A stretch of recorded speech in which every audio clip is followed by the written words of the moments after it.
Coming up on today's show, we take a look at another all-Florida rated production.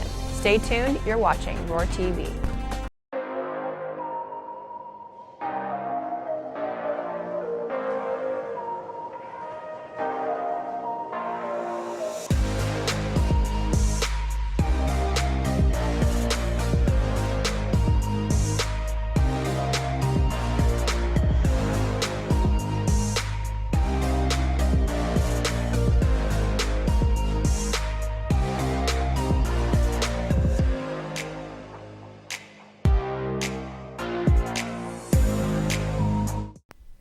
Good afternoon, Oviedo. I'm Lillian Ray, and today is Thursday, April 15th, 2021.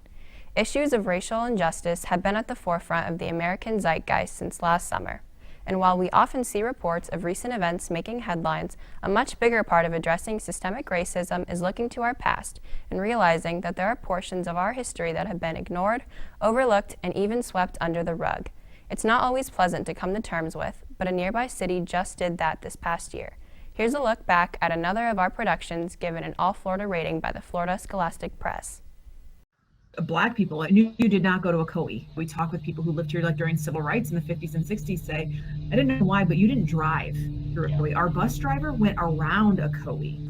The shoreline of Stark Lake is where the city of Ocoee, just outside of Orlando, was first settled. But for much of the 20th century, this pristine lakefront represented a culture that favored white supremacy. During the election of 1920, black citizens of Ocoee faced illegal challenges to casting their votes from white poll workers.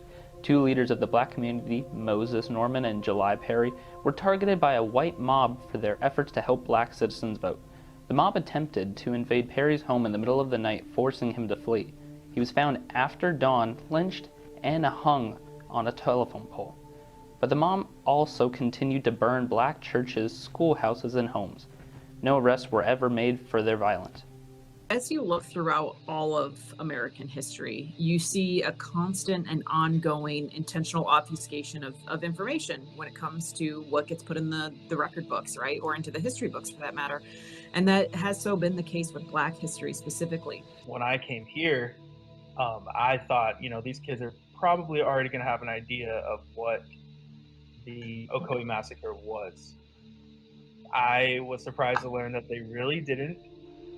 It's something that I feel like needs to be talked about more, especially in the Ocoee community and the Orlando community as a whole. We found with the current exhibition we built, there's so many people who have lived their whole lives in Ocoee and still didn't realize that this event happened there. But that's beginning to change. Last year, on the 100th anniversary of the massacre, the Florida legislature mandated that schools incorporate it into their history curriculum, and the city of Ocoee held a 5-day event in memory of the victims. But reflection of the massacre isn't focused solely on what happened in 1920, but rather a pattern of brutal racism that continued for more than 5 decades after. There were members of the white community who would actually kidnap and beat individuals from the Black community and tell them they'd been speaking a little bit too much about what had happened at Ocoee the year before. If you're at least 50, you were here when it was a sundown town. But a culture of bigotry that resided in the shadows for decades is now coming into the light as the city evolves. People of color wouldn't live here. Now people of color have moved in, and it's a diverse community. And I think that makes this community a better place to live.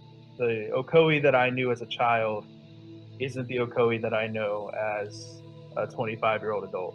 America's history is brutal. If there's 50% greatness, there's also 50% of really difficult and challenging content. We have to just continue to sort of uncover that and talk about that, unpack that to figure out how it really does impact us today. And for this Orange County town, they've begun to take steps towards doing just that. For ROR TV, I'm Davis Cruz. If you are interested in the Green Team Environmental Club and plan to attend the informational meeting that was originally scheduled for tomorrow, it has unfortunately been postponed to next Friday, April 23rd in Mr. Hoag's room, 12-019 at 2:30. Anyone interested in bowling for the 2021-2022 season who did not bowl in the 2020-2021 season should stop by Coach Waters' room 8-202 as soon as you have a chance. With school restarting and businesses slowly opening back up, the importance of masks is increasing, but not all masks are created equal. Certain types are much more effective than others. The cotton medical mask and the multi-layer cotton masks are two of the best options for affordable, effective masks. As long as it is well fitted, it blocks much of your expelled respiratory droplets. Even homemade versions of the cotton mask are very effective if they're made well. Also, while wearing a mask, remember to make sure it covers your nose and your chin.